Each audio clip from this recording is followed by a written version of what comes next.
a strong processing industry.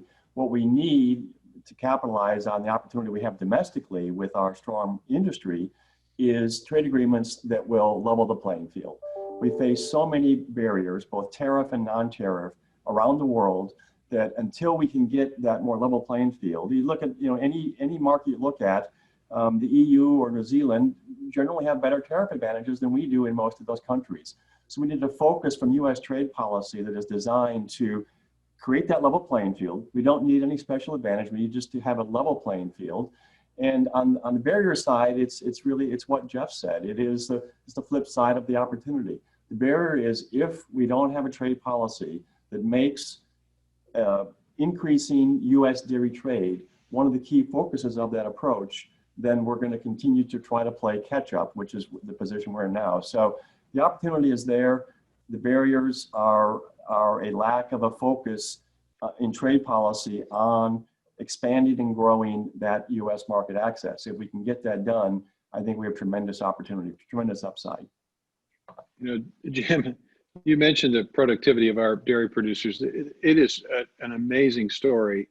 In our lifetime, certainly in my lifetime, we've seen a 5-fold increase in the capacity of dairy cows to produce a product. 5-fold increase in a lifetime. And it continues to grow. And I used to comment when I was secretary about this poor cow in Wisconsin that one year produced 70,000 pounds of milk when the average is around 24,000 pounds. So, I mean, it's just an incredible story of productivity and efficiency. So the panel's had an opportunity to speak. I've had an opportunity to ask questions. So now we're going to turn it over to the audience to weigh in on questions of concern to them. Angela, I think you've got some folks hopefully teed up with some audience questions, either folks who are online now or folks who have submitted questions online. So I'll turn it over to you to introduce a question or two. Great, and we have some fantastic questions coming in. So thanks, folks. Our Q&A box is filling up really well. We first on deck have Rebecca Sweeney, and Rebecca is the Communication, Education, and Policy Director for the Wisconsin Cheesemakers Association. Rebecca, would you like to pose your question? Yeah, and thanks for the opportunity to join in the conversation today. Wisconsin Cheesemakers Association proudly represents 650 companies and cooperatives in the dairy industry, of course operating in Wisconsin, but all across the United States. Comes as no surprise to this panel, dairy supports 3 million American jobs and contributes $620 billion to the national economy. And our growth in recent years is certainly a testament to the quality of our products, but also a direct result of new trade agreements. The United States is now the world's 3rd largest dairy product exporter, moving $6 billion worth of our cheese and whey and yogurt and other dairy products to global markets. So American dairy products are already available in 140 countries in the world. Understanding the potential of exporting, WCMA members are focused on developing products and relationships that will increase their sales abroad. My question is perhaps a perennial one, but I think the answer is always interesting. Where is our effort best focused? Where in the world do you see the greatest opportunity for American agriculture, and in particular for dairy? Great question. Chad, let's start with you, and then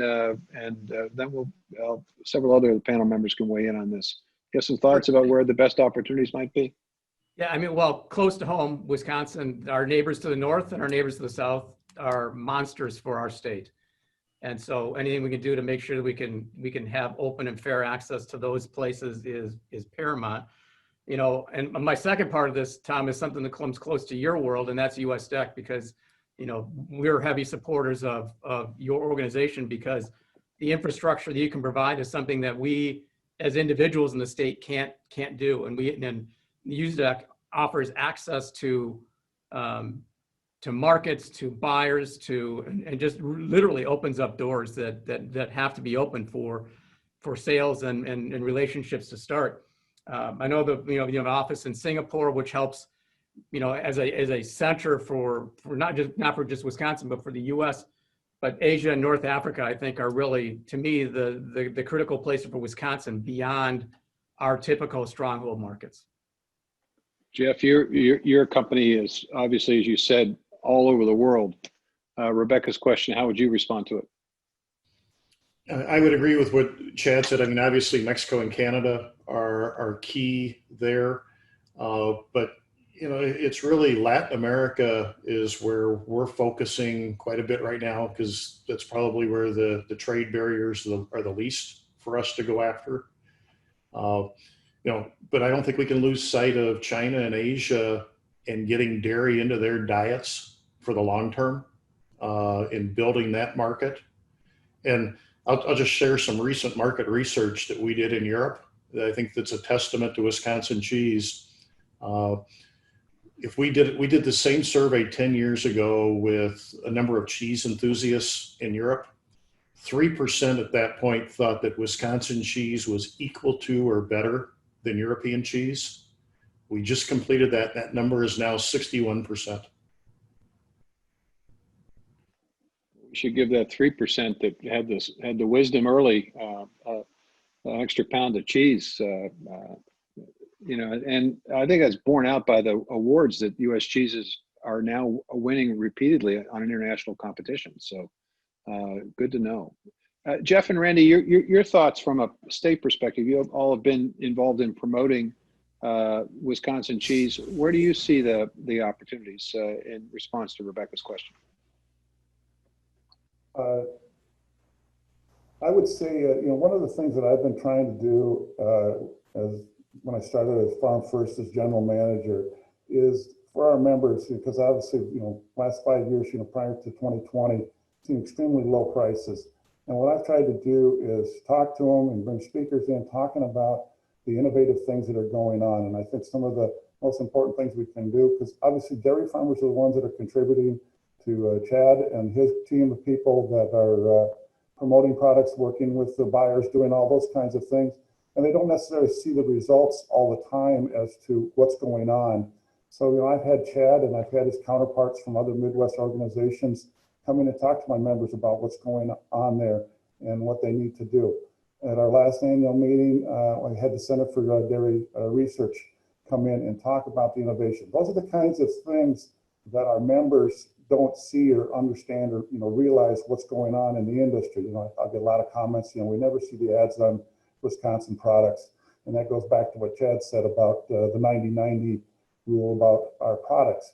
So, like I said, the innovation and those kinds of things, I think that's where we need to go. When you're talking about countries, I don't have enough information to talk specifically which countries you should go to, but obviously we need to be looking at any of those countries where we're seeing personal wealth growing, among the class of people. People have more money to spend.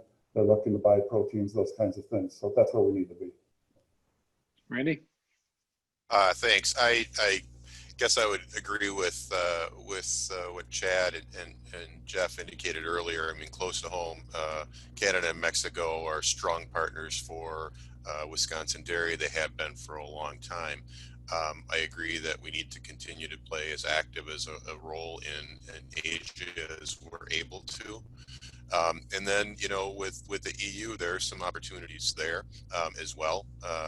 If we have the opportunity to get into those markets, I think Jeff's right.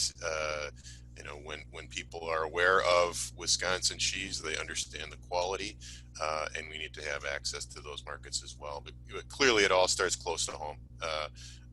Mexico and Canada continue to be very strong partners. I think Jeff Lyon's point about where our developing markets, where our those places that are having income opportunities to buy more dairy products, those are things we need to keep our eye on as well. Hey, Jim, speaking of keeping our eye on, your thoughts about keeping an eye on our Canadian friends? Well, I think the key on Canada is enforcement of USMCA. We fought long and hard to get an agreement in this new USMCA package that would get the market access that we had, that was negotiated in TPP, but we lost when we pulled out of TPP. We've been able to get that back in the USMCA agreement, maybe a slight bit more if everything lines up perfectly. But the other issue was getting discipline on Canada with the Class 6 and 7 policy, which is, for all intents and purposes, was their way of subsidizing their export of milk ingredient products around the world in direct competition to us. important for people to keep in mind that the U.S. is the largest exporter in the world of non-fat dry milk, skim milk powder, the leading exporter. So anything that affects that market is a direct impact on our milk price, both our exports and our domestic price. But in terms of the opportunity, I would agree with the comments made by the previous speakers in terms of, it's concentric circles. So the close in we are, and that's where we've got established markets. We've got to keep building that opportunity there. We're going to have more competition in Mexico now because they just negotiated an agreement with the EU, which is going to give them equal access from a tariff standpoint, eliminating tariffs on dairy imports. So we're going to be competing with the EU and Mexico, which means we're going to have to, I think to Jeff's point, look more to Central and South America for opportunity. But part of this is the math. Just keep in mind the math. Country of the United States, 330 million people. Our growth is not as fast. Our population is not going to grow like the rest of the world is. The real growth in the world population is in Asia and Middle East, North Africa. And not only is the population growing, but the middle class is growing. And when the middle class grows in any country, their demand for protein increases. So milk and dairy products fit into that increased growth. The growth in the middle class in Asia is going to dwarf the entire population of the United States in the next 20 years. So the more we can get access and be into those markets with trade agreements, which provide a level playing field, we will benefit. So I think the outlook for the U.S. dairy industry is tremendous, given the growth in the middle class, growth in the population in Asia, and the quality of products we're producing. It lines up, but in order to capitalize on that, we have to have trade agreements which create that level playing field I talked about. If we don't have that, the advantage is going to go to the EU and New Zealand, Australia, and we're going to continue to lag behind. That's why this trade policy is so important. Great discussion, and I know there are just a number of questions in the queue, so I'm going to kind of speed this up just a little bit. Angela, I think you probably have another question lined up, and I'll just ask one or two folks to respond to that, and we'll just move along. You bet, Secretary. So we have a two-part question. One is coming in from Sherry Klusendorf, and the first part is, what is the largest dairy product exported? And then secondarily, one's a little more complicated. It's from Sarah Lloyd. She's a dairy farmer from the Wisconsin Dells. What specific mechanisms can be built into export strategy that can ensure the economic benefits are actually supporting our rural communities? Okay. Let me have Jeff or Randy respond to what you all feel is probably the largest, well, maybe Randy. Randy, why don't you handle this? What do you think the largest dairy export item is?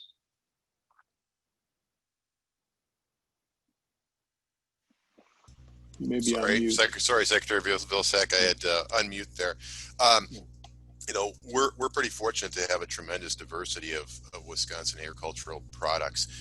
Clearly, there is our cheese exports are a substantial portion of what we export. I mean, it's been mentioned a couple times. 90% of our milk goes into cheese. 90% of that cheese leaves our state. Clearly, that's an export stronghold for us.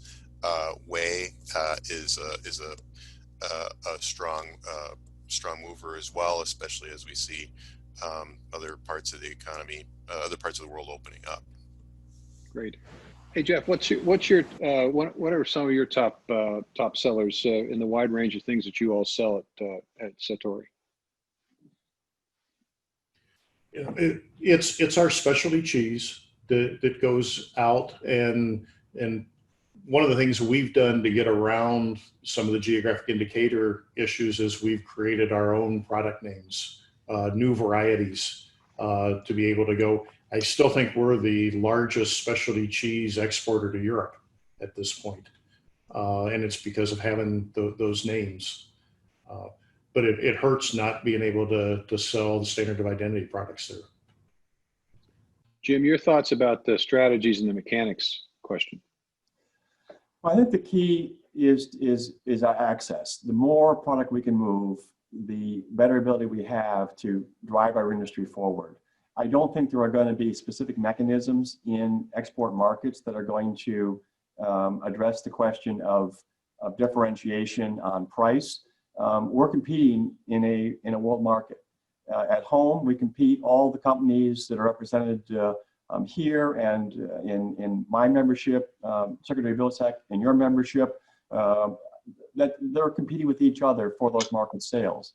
On the export market, we're competing with other countries. So the more we can get access to that market, that is going to help drive our prices higher. It's the point I've made earlier with the math. If we didn't have the 15 to 17% of our product that is currently exported today, if we didn't have that going into export markets, it has to compete here at home.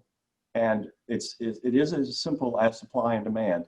The greater that supply, in contrast to the amount of demand, is going to determine the price. So the ability to move that product overseas helps to increase the price on every pound of milk sold domestically. And there is no silver bullet in any of this. It's not one policy or the other. The United States, the domestic market, 80 to 85% of our sales is always going to be the bedrock of the U.S. dairy industry.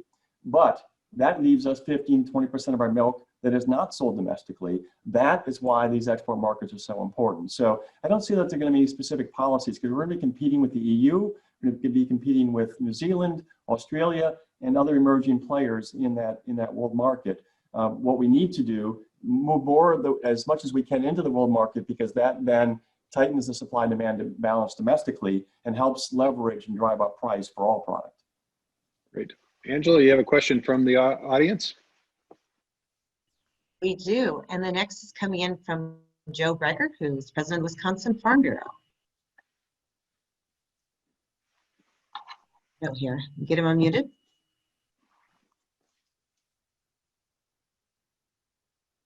Joe, you may be muted. Joe, do we have you? Thank you for that. Can you hear me now? We can. Yes. There we go. Thank you for this opportunity.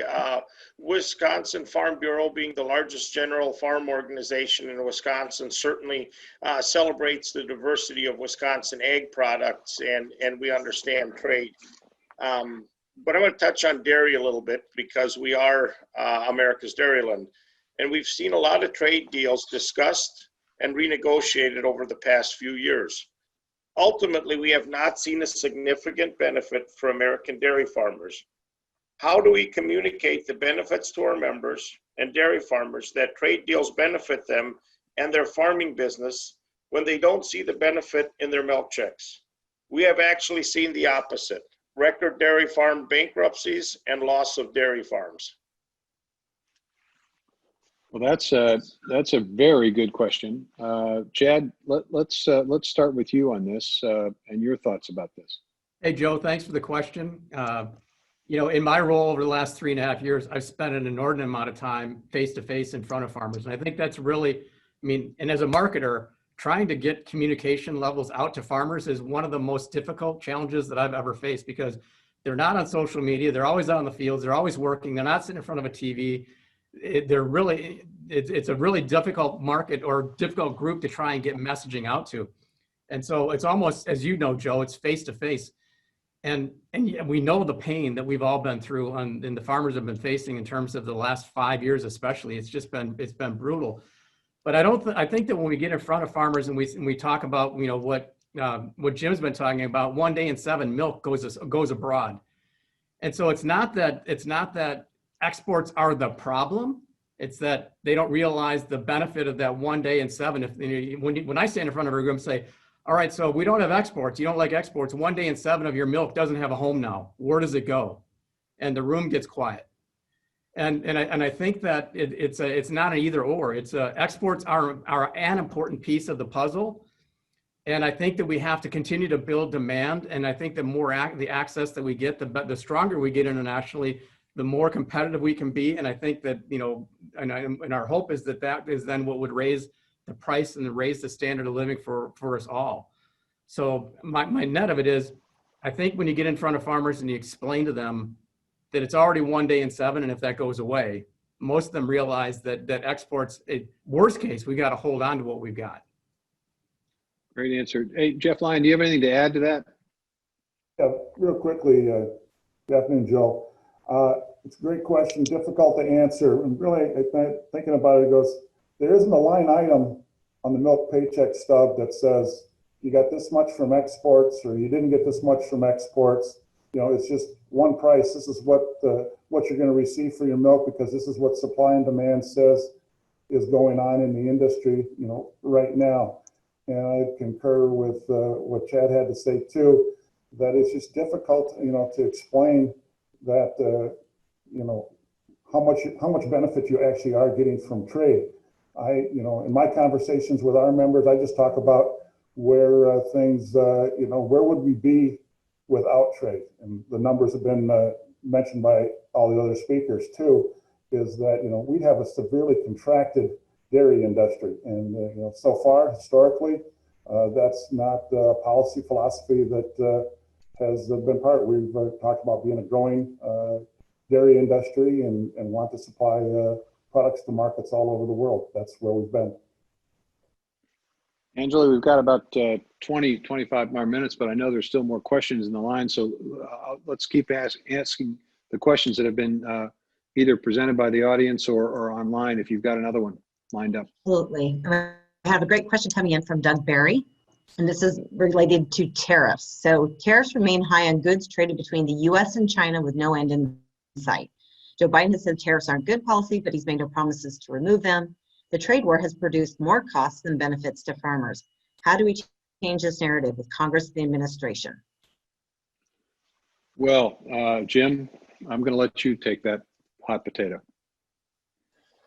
Well, I think the experience we're seeing now does demonstrate, to me at least, that tariffs don't work. They're not an effective policy to expand trade.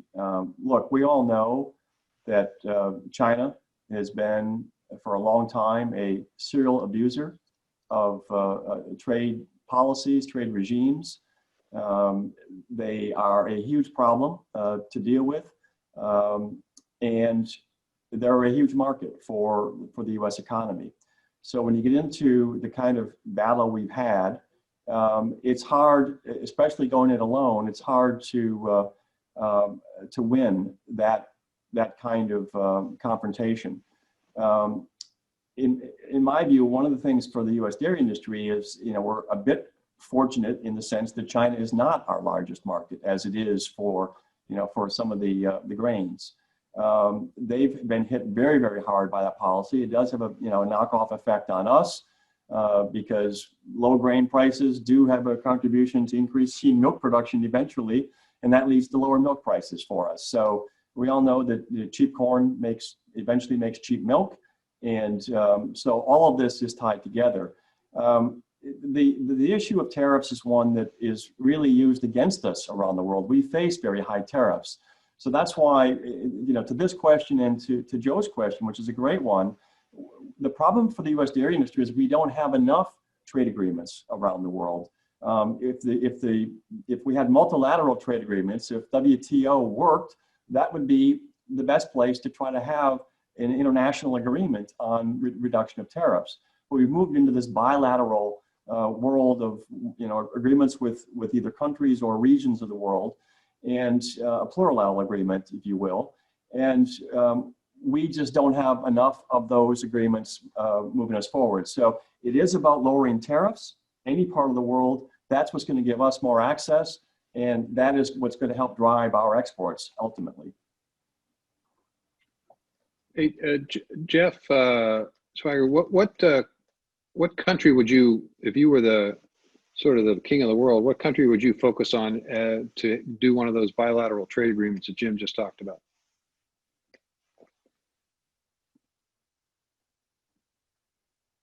You may be on That's mute, a great Jeff. question. When you look at it, I mean, what I see is we're always playing catch up. Europe is getting a lot of these bilateral agreements in place. To me, we've got a North American agreement that's going to improve things at this point. I would look, obviously the one that would come if there is a Brexit situation, the UK would be a perfect place to go right away. If not, I think I would try China, because I think that's got the best long-term opportunity for us. Great. Angela, next question. All right. This one comes in from Catherine Mera, who is a risk management analyst at Schumann Cheese. She asks, where do you see U.S. dairy exports going in the next quarter, given the current weakened dollar with respect to the euro and lower cheese prices compared to where they were last month? What other factors should be taken into account to forecast our dairy exports and especially cheese? Well, that's a pretty broad question. Randy, do you want to take a shot at that?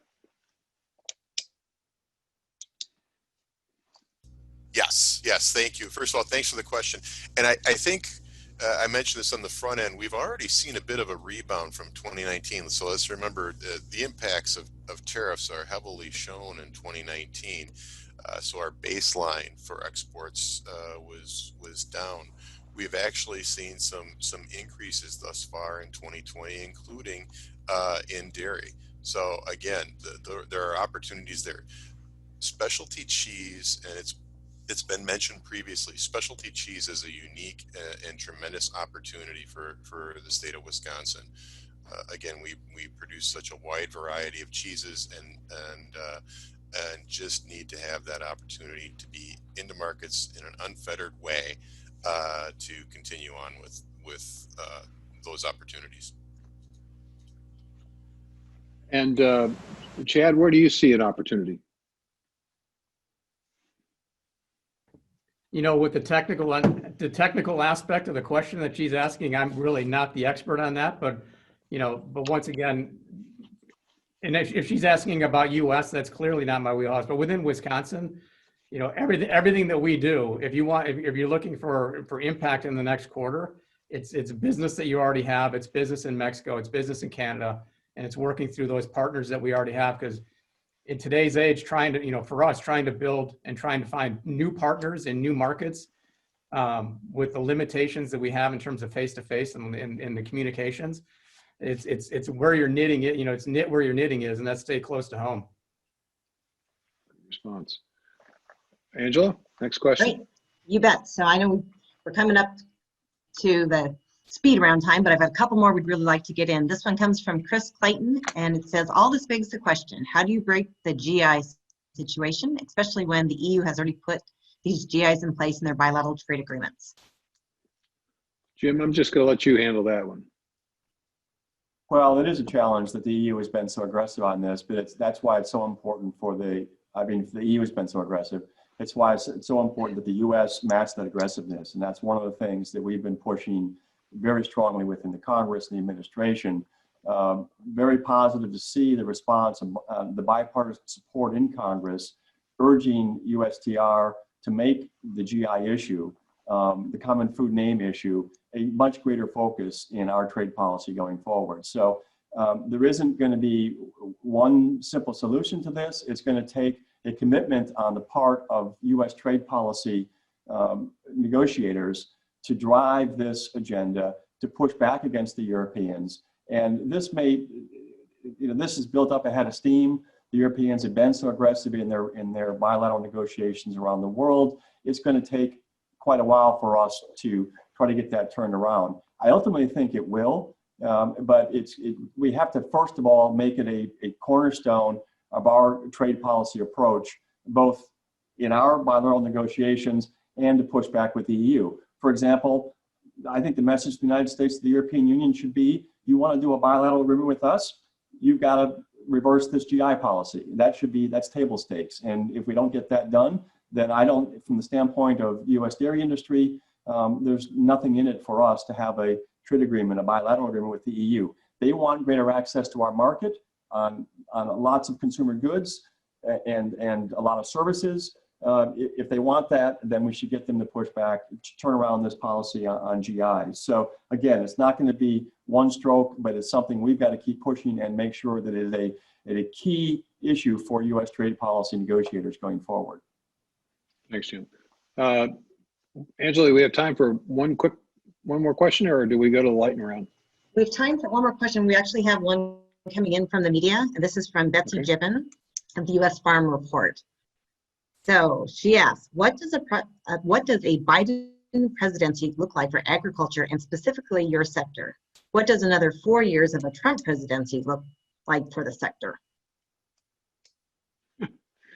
Well, I'll open that up to anybody that would like to answer that question. I think we're all interested in that answer. Who wants to take a stab at that? Well, since I sit here in Washington, I guess I will Everybody's on mute. I'll have to jump in on it just to say, I think what's on all of our minds, who knows?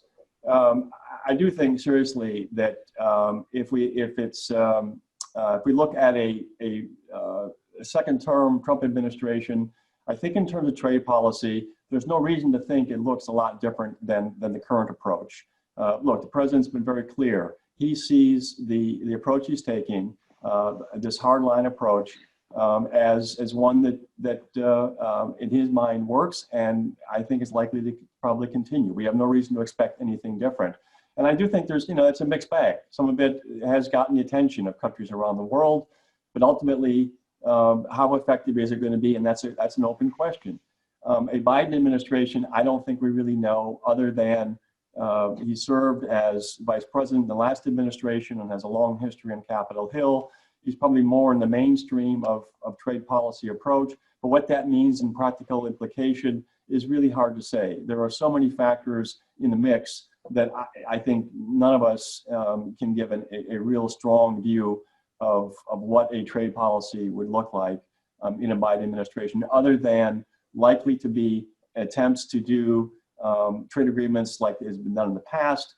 But although, the vice president, after being vice president, Mr. Biden is not as strong a supporter of some of the policies in the past. So I think it is a bit of an unknown at this point. Okay, we're going to go to a lightning round, and while we're doing this, I want to encourage folks to make sure they fill out the poll question, which is an important component of this town hall. All right, so here's the question. Obviously, the answer is going to have to be kind of brief, but each of you is invited to a private meeting on January 21st, 2021. The private meeting will be with the President of the United States, the Speaker of the House, and the Senate Majority Leader, and you.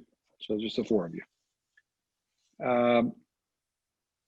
And they turn to you and they simply ask this question: what can we do immediately to help American agriculture boost exports and improve profitability and competitiveness? Randy, I'm going to start with you. What do you say to the President, the Speaker of the House, and the Majority Leader of the Senate in response to the question they posed to you? Thank you, Secretary Vilsack. In the spirit of keeping it brief and short, I would say open access to markets, eliminating trade barriers, and enforcing trade agreements to the best of our ability. We need to be able to compete fairly.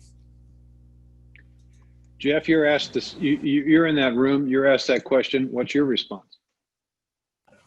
Mine would be to stop taking a short-term or partisan approach to trade.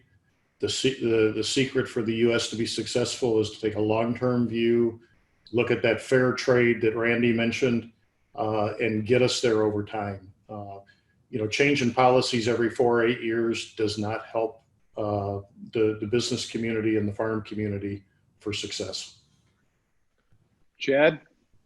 Well, keeping it simple for Wisconsin, it enforced the common food names pressure that we're having. And then also just from a longer term perspective, dairy has been under incredible pressure from anti-animal agriculture folks for a number of years. And as checkoff, we have a lot of groups that would love for us to go away. And so please take time to understand the power of checkoff and the value that it truly brings to the farmers every day. Jeff Lyon? Well, in addition to all the things that my fellow panelists said, I would say, that farmers utilize risk management tools, but they're ultimately price takers. And if anything they can do immediately to fix or narrow the spread between what farmers receive for what they produce and what consumers pay, that would be real good, because obviously the health and well-being of our dairy community, dairy farmers, that transcends into our rural communities. That's one of the things we see in Wisconsin, because we've had such a strong dairy industry. overall, we have some pretty strong rural communities, and a lot of it is due to dairy cows and the productivity of dairy cows. Jim? My colleagues have said it well. I would simply say we have the most efficient, productive dairy industry in the world. Unleash us. Give us access to markets. Let us move our product. Give us fair trade. Anywhere in the world we can compete. What we need is better and more market access. So trade agreements that give us that access is the bottom line for us. Well, I would just make this recommendation to any 5 of you, if you are in that situation, ask them to appoint you as the trade representative or as the Secretary of Agriculture so you can get all these things done. That would be my suggestion to you, just a thought. Well, listen, this has been a great discussion. Folks have delved down deeply into some of the challenges, noticed some of the opportunities associated with trade, and really, I think, have given a broad overview of where things are and where things need to be and where the focus needs to be. So I want to thank each and every one of the panelists for taking the time and for being as instructive and informative as you've been today. This has been a great panel. And before we close out this AgTalks town hall, I think, Angela, we probably have some results from the polls that might be of interest to the folks who are watching. We sure do. So thanks for everyone for participating in the poll. It's really valuable to get your input. On our first question, which of the following non-tariff trade barriers are the most challenging and should be addressed immediately in key countries? At the top, at 68%, tariffs and quantity restrictions. Next at 23%, labeling requirements. Then followed by technical and administrative regulations at 20%, licensing procedures at 15%, sanitary health certificates at 10%, and then finally domestic purchases 5%. Our second question was, did you know that the EU is using geographic indicators, GIs, to block U.S. dairy exports? Yes or no? This is definitely a hot topic for this panel. Yes, at 68%. No, 32%. So an opportunity to learn more about GIs and how they impact our industry. Thank you, Mr. Secretary. Back to you.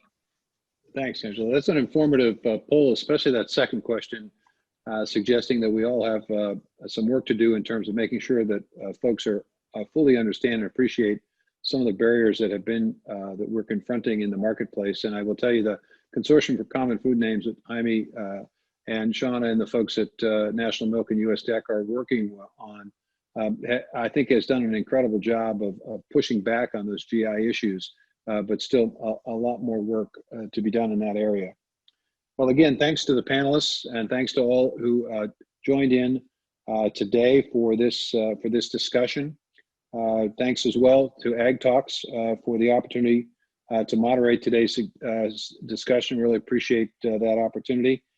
Certainly want to thank Wisconsin, the dairy farmers and the farmers in Wisconsin for their continued efforts and commitment to exports, their continued advocacy on behalf of American agriculture.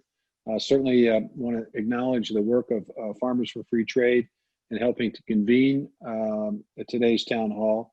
And also want to thank National Milk and USDEC for the sponsorship of this particular town hall.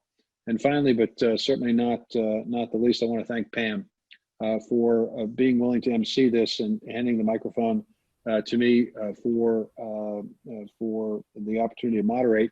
So I will return the favor by returning the microphone to her for any closing comments that she may have today. Pam, thanks again for all you do for American agriculture. My pleasure, Mr. Secretary, and thank you for the honor of being part of this esteemed conversation. It was eye-opening, excellent conversation. And remember, everything is recorded, folks, and will be made available a little bit later today. If you go to the AgTalks.net website, you'll have access. Share this content around, folks. Let's face it, agriculture as a whole is going to be exceptionally valuable when it comes to the fall elections, regardless of geography. I'm very pleased that Wisconsin got this opportunity to be in the spotlight for a short period of time, and the conversation continues. Do want to thank all of the sponsors that have helped to make these conversations happen across the United States, and because of the virtual platform, literally around the world. Stop and think about others outside the United States that might be tapping into the conversations that were just recorded. Thank you to the National Corn Growers Association, National Milk Producers Federation, U.S. Dairy Export Council,